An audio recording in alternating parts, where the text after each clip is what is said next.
time of year and could count a good number of my ribs. Moving as nimbly and quietly as I could between the trees, I pushed a hand against my hollow and aching stomach. I knew the expression that would be on my two elder sisters' faces when I returned to our cottage, empty-handed yet again. After a few minutes of careful searching, I crouched in a cluster of snow-heavy brambles. Through the thorns, I had a half-decent view of a clearing and a small brook flowing through it.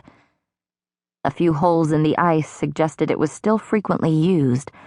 Hopefully something would come by. Hopefully. I sighed through my nose, digging the tip of my bow into the ground, and leaned my forehead against the crude curve of wood. We wouldn't last another week without food. And too many families had already started begging for me to hope for handouts from the wealthier townsfolk. I'd witnessed firsthand exactly how far their charity went. I eased into a more comfortable position and calmed my breathing, straining to listen to the forest over the wind.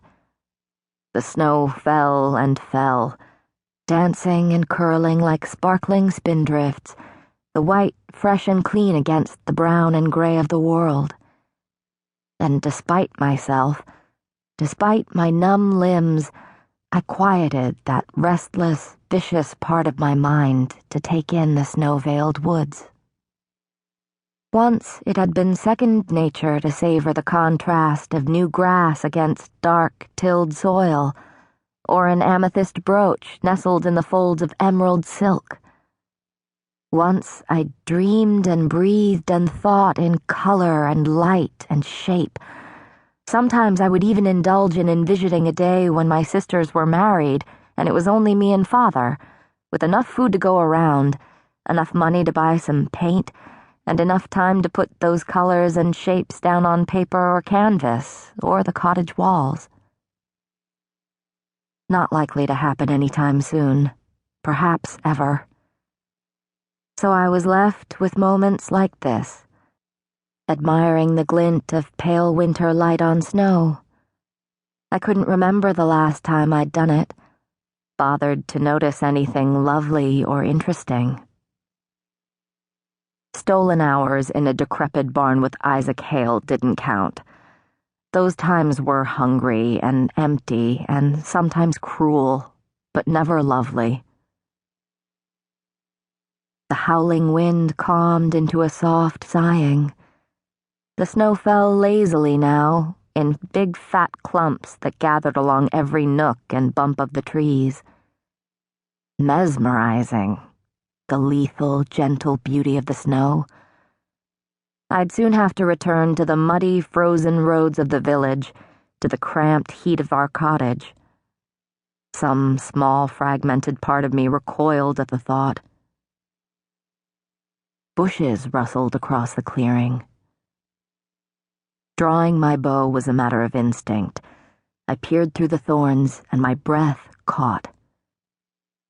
Less than 30 paces away stood a small doe, not yet too scrawny from winter, but desperate enough to wrench bark from a tree in the clearing.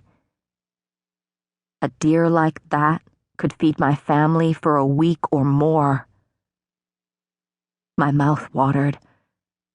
Quiet as the wind hissing through dead leaves, I took aim.